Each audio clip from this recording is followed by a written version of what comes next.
우리 이 작은 책 여러분 갖고 있습니까?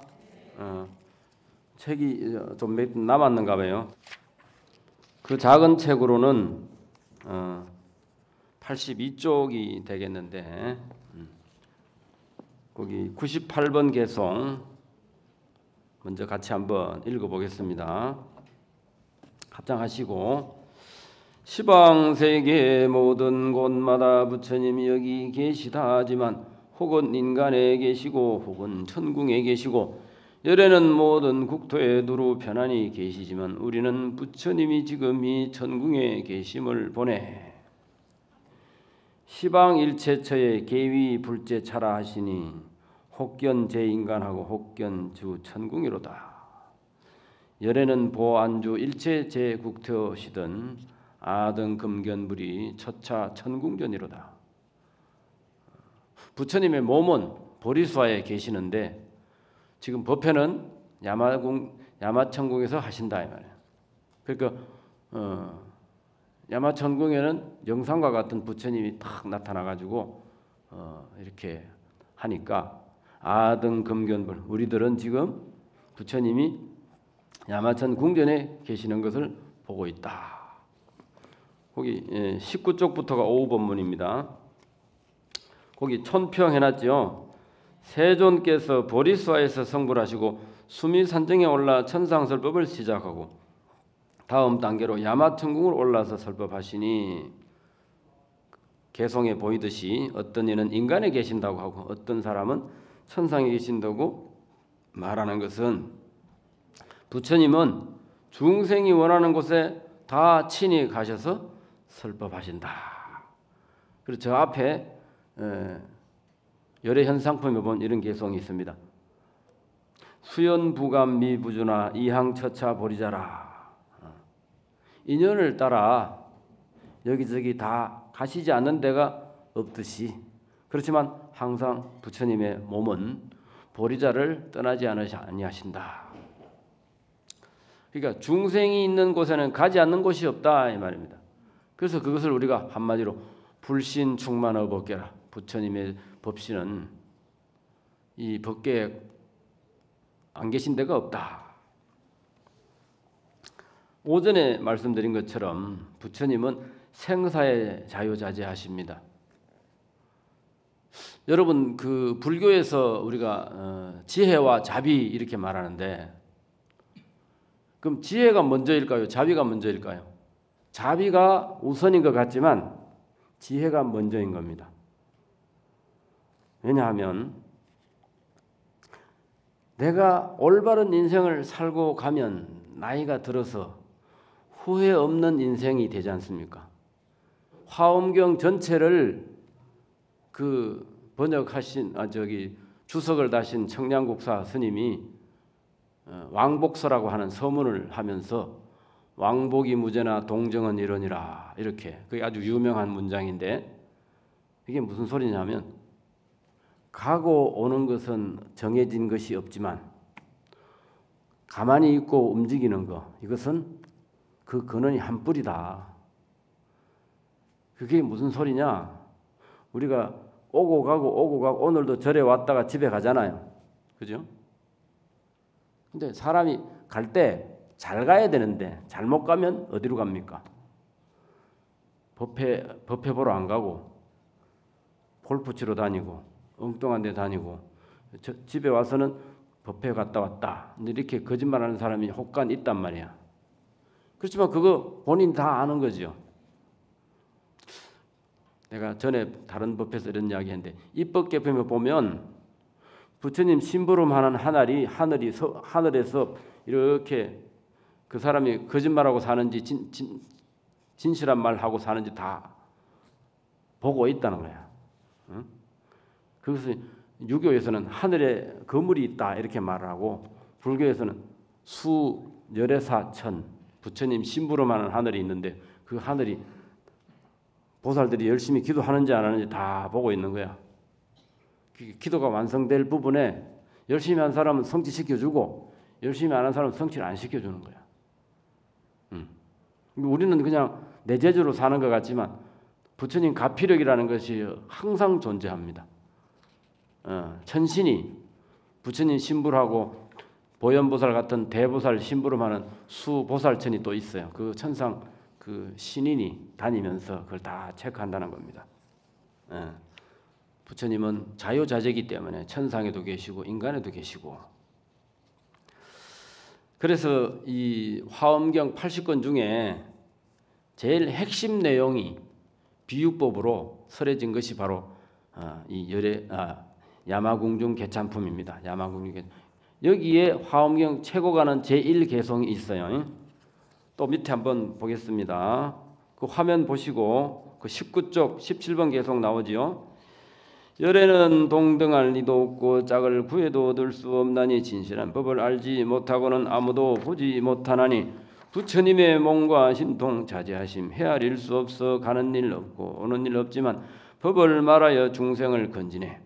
한량없는 세계에 가득한 그런 보배로 부처님께 공양했나니 이러한 이치 알지 못하면 끝까지 보리를 이룰 수 없네. 부처님은 오고 가는이 본래 없다. 없으면서도 계속 가고 오죠. 왜냐하면 본인을 위해서 가고 오는 것이 아니라 중생을 위해서 가고 오기 때문에 거기에는 집착이 없어요. 번뇌가 없어. 그것이 뭐냐? 생사의 자유자재를 얻은 사람이 하는 짓입니다. 그래서 화엄경의 결론은 보살행에 있다 그래요.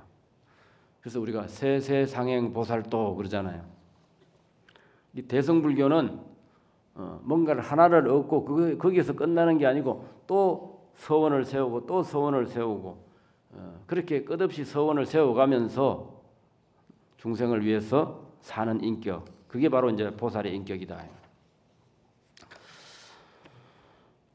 그 다음에 이제 야마궁중 개찬품의 네 번째 승림보살장. 모든 법이라는 건 온데도 없고 누가 지은 이도 없다. 그렇죠? 불교는 모든 것이 인연으로 된다 그래요. 모든 법이 온데도 없어. 그렇지만 왔어요. 그죠? 또 간데도 없어.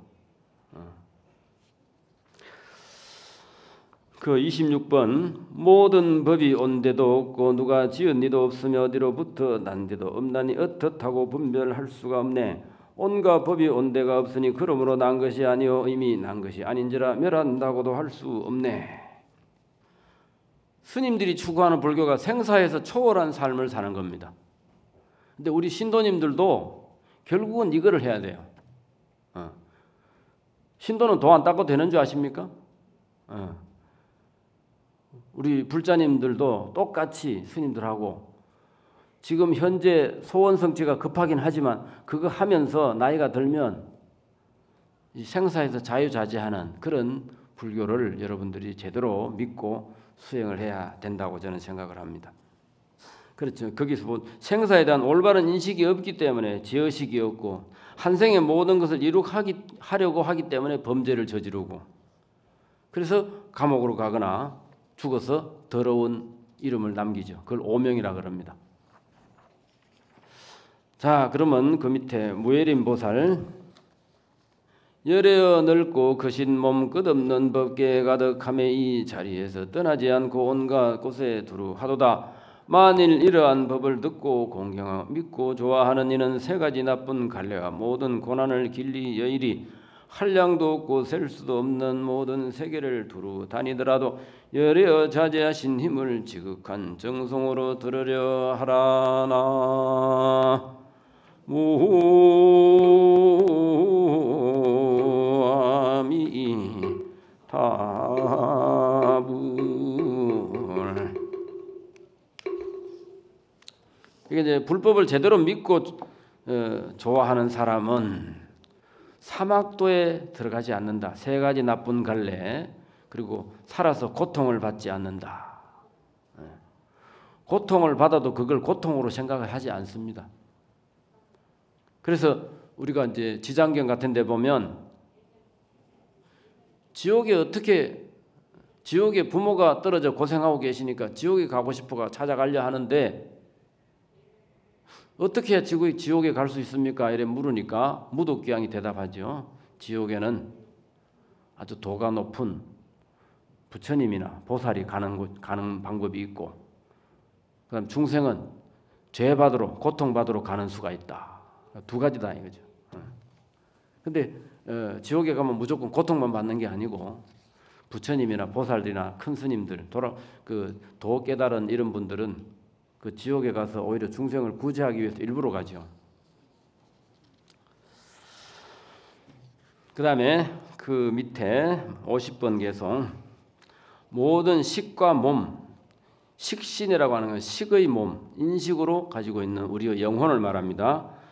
모든 식과 몸이 각각 화합하지 않나니 지혜와 무지도 그러하여 끝까지 화합이 없고, 지혜와 무지는 서로 섞이지 않는다 이 말입니다.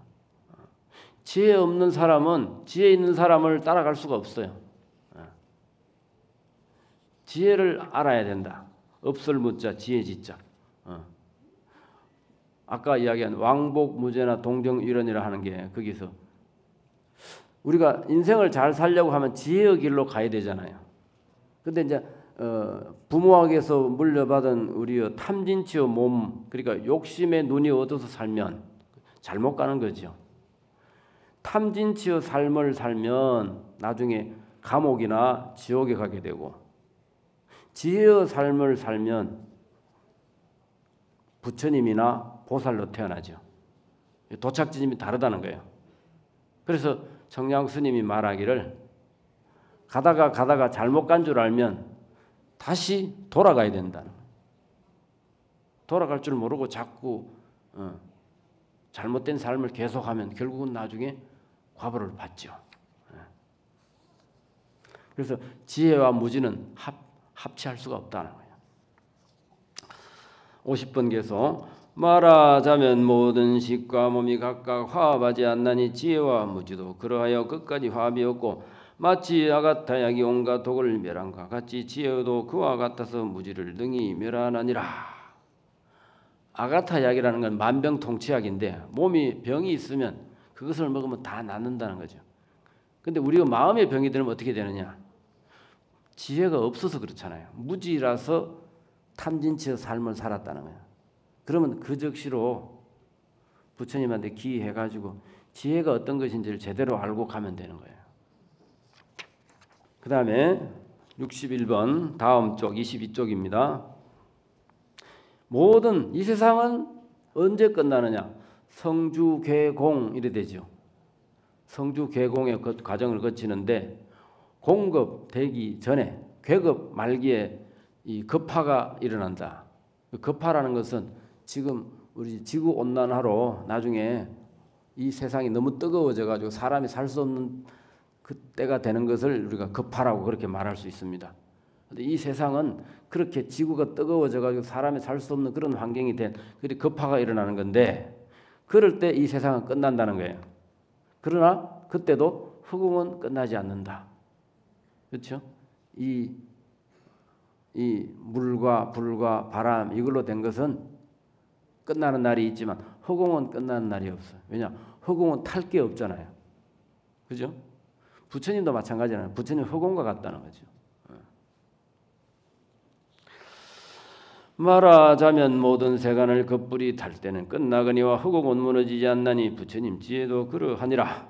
마치 시방의 중생들이 제각기 허공의 모양을 말하듯이 모든 부처님도 그와 같거늘 세상에서 허망하게 분별하도다. 이 개송을 보면 생각나는 게 뭐냐 하면, 여러분들 힘든 일이 생길 때 여러분 어떻게 하십니까? 내 마음대로 안 돼. 약을 먹어도 안 되고 뭐가 안 되면 뭘 해야 돼요? 그렇죠. 간단한 대답인데, 그죠? 예. 그것도 대답을 자꾸 해봐야 머리에서 이렇게 팍 튀어나와요. 우리가 저장된 것이 있어도 그때 딱 써먹지 못하면 바보 멍충이라. 그죠? 근데 여러분 지금 절에 다니는 게 오래 다녔잖아. 그럼 여러분 머리에 저장된 게 많아요. 그러면 그것을 잘 써먹어야 돼. 써먹는 이야기 한번 해볼까? 땡겨서 봅시다. 25쪽으로 넘어가 봅시다. 그거 넘길 수 있습니까? 우리 저 화면에. 거기 보면 내 종교가 귀하면 남의 종교도 귀한 줄 알아야 했죠.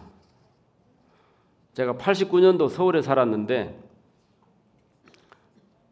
여의도의 한 문화센터에 불교 강의를 하러 갔습니다. 그런데 그때 저는 이제 학생 신분이었는데 교수님이 여름 방학 때 어디 가면서 스님이 내 대신에 가서 요즘 말로 하면 서폐화 법사 하라는 거예요. 서폐화 법사. 서폐화 법사를 한 3번 했는데 한 번은 그 서울의 조계사 그 법당에서 한 번 했고 두 번째는 그 여의도 동아일보 문화센터 거기 가서 했습니다. 옛날에는 그 백화점하고 문화센터가 서로 연결이 돼가지고 백화점 버스가 문화센터 가서 실어다주고 문화센터 공부한 사람을 백화점 실어가지고 이제 쇼핑하라고 그렇게 연기하는 그런 그게 있었어요. 그 시절에 그게 유행이었습니다. 그래서 이제 그 신신명 강의를 하라고 그래서 가서 문화센터에서 해주고 나오면서 이제 버스를 탔는데 그게 여의도니까 순복음교회를 꼭 지나갑니다. 여의도 버스는 전부 다. 순복음교회 앞을 지나가는데 버스가 멎자마자 그냥 왁자지껄 수많은 신도들이 내가 탈 때는 그 저하고 안내양 하나밖에 없었는데 기사분하고 안내하고 전 3사람 탔는데 아이고 순복음교회 앞에 가니까 그냥 왕창 그냥 차가 그냥 꽉 차도록 그렇게 탔어요. 근데 승복 입은 저를 교회 신도가 보고는 스님 어떠세요? 여기가 어딘 줄 아세요? 여기가 순복음 교회입니다. 이러더라고. 그래요? 전 여기 처음 와봤는데 이러니까. 우리 순복음 신도가 많죠? 이번에 웬만하면 순복음으로 개종하십시오. 그래서 내가 가만히 있었어. 우리 교회 성도님들이 엄청나게 많은데 지금 교회 버스 13대가 싹 실어다 내고 거기에 못한 사람이 지금 일반 버스 탔다고. 가만히 있다가 어떻게 대답해야 될까? 여러분 어떻게 대답해야 될까요? 그럴 때 여러분이 만약에 그런 상황에 처했다. 우리 저 보살님처럼 저렇게 승복 저렇게 스님처럼 입고 그 버스에 타면 뭐라 하겠어요? 아직도 불교 믿으세요? 그럴 거 아니에요? 그럼 뭐라 할 거예요? 내가 그랬어요. 보살님, 제 눈에는 이 버스 안에 순복음 교회 신도님 한 사람도 안 보입니다. 아니 그게 무슨 말씀이세요? 아 그렇지 않습니까? 내 종교가 귀하고 좋으면 남의 종교도 귀한 건데 내 아들이 비록 곰보 째보라도 남의 아들보다 더 귀엽고 사랑스러워. 그래서 고슴도치도 지 새끼 챙긴다는데 어째서 보살님들은 제 승복은 안 보입니까? 네, 그랬어요. 여기는 안 써놨지만 중로로 장난을 한 줄 아세요? 저는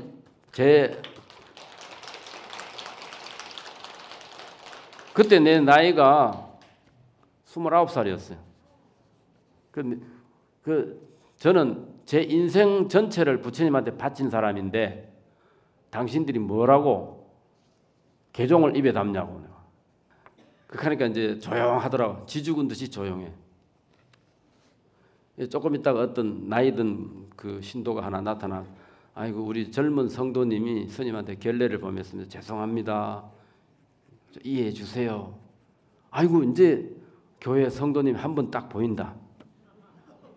여러분 그 하나님한테 복 받으세요 하고 내가 버스에서 내렸어. 다시 돌아가서 밑에 8번 영림보살장. 모든 온은 업이 근본이요 모든 업은 마음이 근본이다. 응? 온이 뭡니까? 우리 온 색수상 행식이죠. 우리의 몸과 정신을 말합니다. 모든 온은 업이 근본이요 내 육신으로 지은 업이 근본이다. 그럼 그 업은 뭐냐? 우리 마음이 근본이다. 이 마음에서 업이 나왔죠. 우리는 마음을 가지고 있는데 진심만 가지고 있을까요? 네. 진여의 마음을 진심이라 그럽니다. 지금 그거는 부처님하고 똑같아요. 그런데 우리의 마음에는 부모한테서 물려받은 탐진치의 몸이 있어요. 탐진치. 눈으로 볼 때 좋은 것만 보려고 하고 입으로 먹을 때 맛있는 것만 먹으려고 하잖아요. 그게 탐진치의 마음이에요. 그래서 그러니까 이제 우리가 마음을 잘못 쓰니까 업을 짓는다 이 말입니다. 결국 63번 계속 화면에 나옵니까? 모든 중생 세계는 다 삼세 가운데 있고 삼세 중생들은 모두 온 중에 있나니 모든 오는 업이 근본이요 모든 업은 마음이 근본이니 마음이란 법 요술 같음의 세간도 그러하니라. 여기서 이제 점차 이제 결론으로 가는데 모든 업은 마음이 근본이다. 마음이라는 것은 요술하는 것과 같다. 그죠? 그 마술사, 요술하는 사람이 그게 그런 것처럼 하지만 실제로 그런 게 아니잖아요. 그 다음에 이제 요 마술사 비유가 넘어가고 그 다음에는 화가의 비유가 나옵니다. 그 전에 그 밑에 23쪽 80번 계속 만일 부처님 몸이 청정하여 법의 성품 같음을 보면 이 사람 부처와 법에 조금도 의혹이 없으리 만일 온갖 법들이 본성품 열반 같음을 알면 어떤 이는 열애가 끝까지 머문 데 없음을 보리라. 부처님은 그 어디에도 머물지 않는다. 왜냐? 집착이 없기 때문에. 그죠? 집착이 없어야 몸은 보리수화에 앉았는데 수미산정에도 가고 야마천궁에도 가고 이렇게 자유자재로 갑니다. 그런데 저는 아직 그게 부족해서 하루에 서울, 부산, 대구를 한번 법회를 해봤어요. 서울에서 그 방송 강의하고 부산에서 불교대학 강의를 하고 오후에 대구를 갔더니 몸이 피곤하더라고. 몸이 피곤 안 해야 되는데 그죠? 근데 어떻게 잘못되다 보면 그럴 수가 한 번씩 있어요. 그 81번 계속 밑에 불교는 부모에게 받은 모든 중생의 탐진치 근본 본뇌 때문에 욕심에 얽혀서 일생을 잘못 산다. 그렇지만 생사가 없는 부처님의 가르침의 근본인 반야의 지혜를 안다면 다르겠죠. 그런데 반야의 지혜를 알지 못하면 결과적으로 잘못 사는 인생을 살게 되는 겁니다. 세상에 살더라도 죄를 안 짓고 죄를 짓더라도 그걸 금방 참회하고 그리고 항상 내 마음속에 부처님의 진리를 따르는 마음이 있다면 결과적으로 나중에 불교 공부를 하겠죠. 근데 그것이 없으면 어떻게 될까? 첫째, 우리 불자들은 탐진치 무명 번뇌에서 벗어나려고 노력해야 됩니다. 신행을 그냥 소원 성취만 빌지 말고 내 마음속에 있는 수많은 탐진치 욕심을 버리려고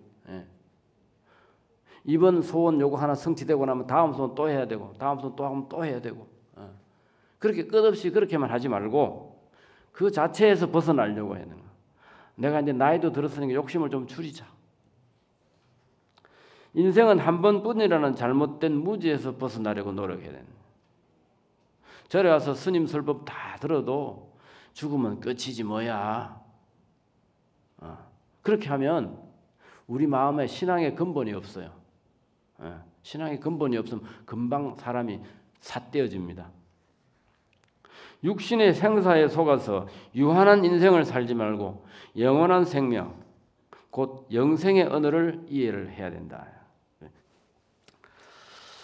그래서 유한한 인생을 살지 말고 영원한 생명, 곧 영생의 언어를 이해하여 불교의 영생은 우리의 정신세계가 영생인 겁니다. 우리의 육신은 영생이 아니에요. 그건 서가모니 부처님도 마찬가지예요. 그래서 본래의 청정심으로 살아가면서 내 본래의 진심을 회복해가지고 거듭거듭 죄를 덜 짓고 인과를 제대로 알고 자꾸 살아가면서 금생에 지은 죄 다음 생에 갚고 또 다음 생에 같은 실수 되풀이 안 하고 또 보살 인생을 살고 남한테 거 뺏으려고 하지 말고 내 걸 베풀려고 하고 남을 이롭게 하는 보살행을 닦는 것이 불교 깨달음의 목표라. 그것을 이제 다음에 강림보살장 이게 이제 야마궁중 개참품의 이제 결론에 해당되는 건데 이게 여기서 이제 화가의 비유가 나옵니다. 그 23쪽 제일 밑에 봅니까? 100번 마음 속에 그림이 없고 그림 속에 마음이 없지만 그러나 마음을 떠나서 그림을 찾을 수도 없나니 마음은 화가와 같아서 모든 세간을 그려내는데 온이 마음 따라 생기어서 무슨 법이나 못 짓는 것 없네. 그죠? 마음은 화가와 같아요. 근데 다른 개성에 이런 게 있습니다. 화가가 그림을 그릴 때 부처님 그림도 그리고 또 장난꾸러기 그림도 그리고 하지만 화가하고 그림은 다르다는 거예요. 화가가 그리긴 했지만 그림은 화가가 아니고 화가도 그림이 아니다. 이렇게 말해요. 여러분들 그 그림 잘 그리는 사람이 마음 먹으면 만화도 그리고 많이 그리지 않습니까? 근데 자기가 좋은 마음을 가지면 부처님도 그리고 이렇게 하지만 나쁜 마음을 가지면 또 도둑놈도 그리고 강도도 그리고 뭐 범죄인도 그리고 하잖아요. 예. 그런 걸 말하는데 그것이 전부 화가에서 나오는 게 아니고 화가의 마음 속에서 나온다는 겁니다. 우리가 소설을 쓰거나 그림을 그릴 때도 그 사람이 돌을 닦으면 점차 또 진리의 세계를 그리겠죠, 그죠? 예. 그리고 그 그림을 그려가지고 여러 사람한테 주되 그것이 사람을 해치는 그림이 되면 안 되죠. 내가 욕심을 부리더라도 온갖 세상에 나쁜 것을 하는 그런 세상이 돼서는 안 되잖아요. 그러니까 우리가 저 노벨상 그 노벨이라는 사람이 폭탄 만든 사람이죠. 폭탄을 만들어 놓고 발명을 했는데 수많은 사람 죽이는 걸 발명해서 그 사람이 거기서 벌어들인 수익을 가지고 좋은 일을 하겠다고 만든 게 노벨상입니다. 그죠? 내가 만들어 놓고 보니까 이게 사람 죽이는 걸 만들었단 말이야. 내가 죄를 많이 지었구나. 그래서 노벨상을 만들어서 그래도 이제 앞으로는 그런 짓 안 해야 되겠다. 그 생각으로 만든 거예요. 그러니까 화가가 세간을 이것도 그려내고 저것도 그려내는데 그렇기 때문에 우리의 마음을 닦으면 이왕이면 좋은 거 만들겠죠. 그래서 무법이 부조라 마지막에 무슨 법이나 못 짓는 것이 없어. 내 마음만 먹으면 부처님 그림도 그리고 그렇지만 점점 세상에 해가 되는 것은 그리지 않을 거다 이 말이에요. 그 다음 102번 개송 마음과 같아 부처도 그러하고 부처와 같아 중생도 그러하니 부처나 마음이나 그 성품 모두 다함이 없네. 만일 어떤 사람이 삼세의 일체 부처님을 바르면 마땅히 법계의 성품이 모든 것이 마음으로 된 줄을 보라나.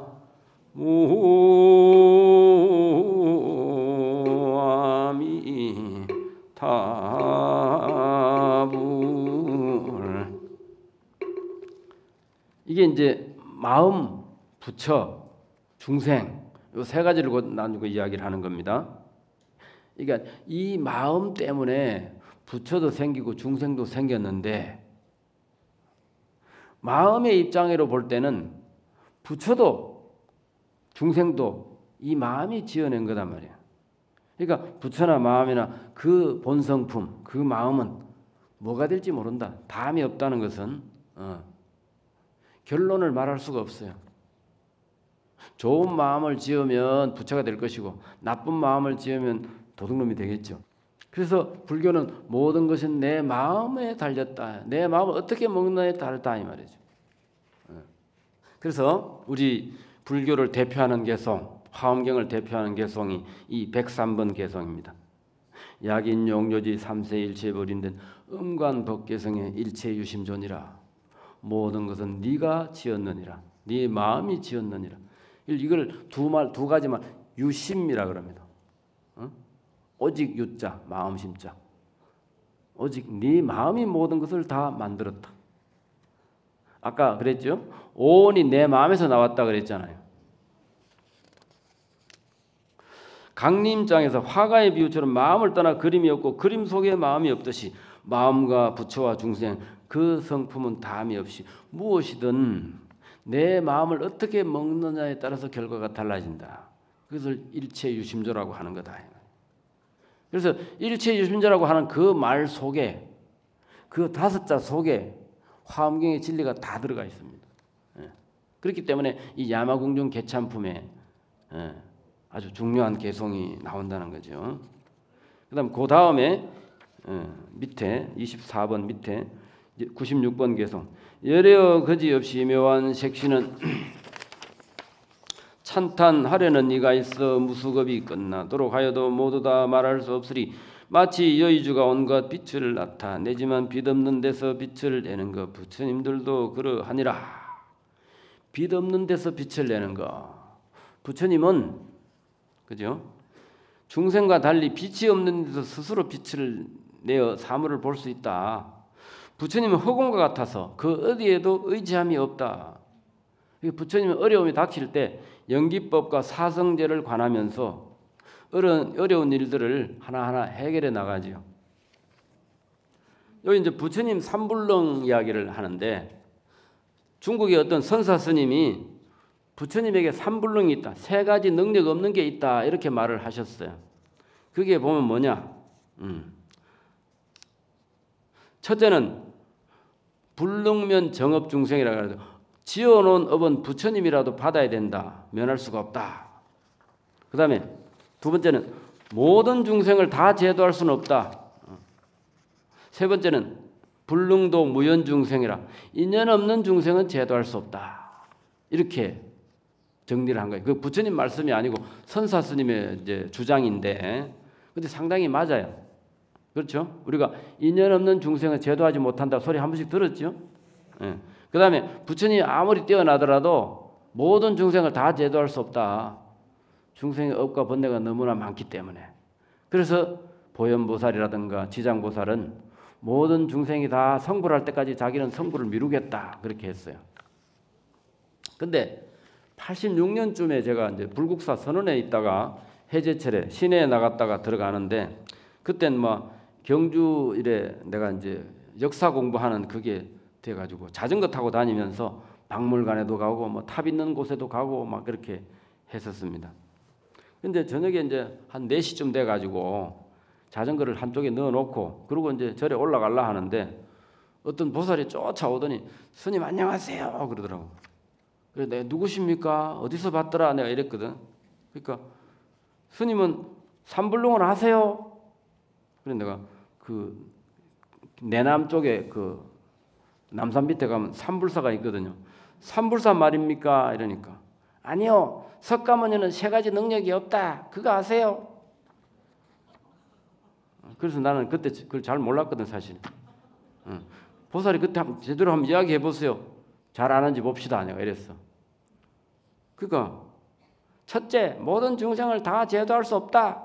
둘째, 인연 없는 중생은 제도 못한다. 셋째, 지어놓으면 부처가 되어도 가보를 받는다. 그 소리 듣고 맞는 말이네. 너무 솔직하네. 이렇게 능력은 부처님 왜 믿으세요? 전지전능한 하나님을 믿어야지. 근데 여보세요. 말은 똑바로 합시다. 전지전능 증거를 대보세요. 응? 전지전능 증거를 대보라고. 옛날에 김현희 그 칼기 폭파 사건 일어나가지고 비행기 폭파됐죠. 그 기독교인 많았거든. 내가 그때 김현희가 폭파했을 때 기독교인 많이 죽었는데 왜 죽였을까? 살아내야지. 전지전능인데 하니까 그거는 그게 아니죠. 범죄가 저질러져서 그런 거죠. 그래도 하나님이 전지전능하면 살려내야 될까 이거. 일부러 내가 목소리 조그만하게 장난처럼 했어. 그거야 하나님이 시험에 들게 하는 거지요. 그래가지고 이제 그 부처님처럼 나 세 가지 못하는 거 있는데 요거 이해해줘 이렇게 말하는 게 낫지. 능력도 없으면서 내가 다 할 수 있다. 그럼 뻔한 거짓말하면 누가 믿겠어? 그러니까 지금 봐 말이 막히니까 엉뚱한 소리 하고 있잖아. 이렇게 하니까 스님 다음에 봐요. 싹 도망가 버려. 그러니까 여러분이 내가 모든 걸 다 알아야 그 사람하고 대적하는 게 아니에요. 덤벼들면 예의로 가서 이야기할 수도 있고 그 사람 놓치고 있는 부분을 여러분이 챙겨야 돼. 그러려면 여러분 정신이 살아있어야 돼. 선방의 스님들 말로는 활발해야 된다고. 이게 머릿속에서 저걸 어떻게 타개해 나가지. 그래서 내가 오전에 말했듯이 여러분 적극적인 신행을 합시다. 자꾸 숨으려고 하지 말고 내가 만약에 뭐 회장을 맡으라 하면 회장도 맡고 또 자식이 출가하려고 하면 떠들 말기지 말고 어서 가거라. 난 처음에 출가해가지고 건강하면서 횡자생활을 하고 있는데 모친이 찾아와서 한 달 만에. 그래서 내가 달래고 이래가지고 다른 소리는 하더라도 집에 가자 소리는 하지 마세요 이랬더니 아니 나 그런 소리 하려고 안 했는데. 아 그래요? 그럼 뭐 하려고 왔어요? 이러니까 이왕 온 거 큰 스님 되라 그러려고 왔다. 그러니까 모든 것이 일체유심조가 오늘 본문의 주제인데 그것을 다른 말로 하면 적극적인 신행을 해서 이왕이면 우리가 불교를 내 삶의 지표로 삼아서 그 화엄경 개송에 그런 게 있습니다. 차라리 온갖 고통을 받더라도 불교가 없는 세상에 살고 싶지 않다. 차라리 모든 희노애락 부귀영화를 누리더라도 부처님 없는 데서는 난 그런 거 받고 싶지 않다. 이게 오늘날 우리들이 정신 차리라고 부처님이 설해놓은 그런 개송이에요. 이 안에 책에 중간에 보면 차라리라는 걸로 계속되는 그런 그 구절이 있다. 그러니까 집에 가서 살펴보세요. 내가 여러분한테 법보시 하는 겁니다. 성불합시다.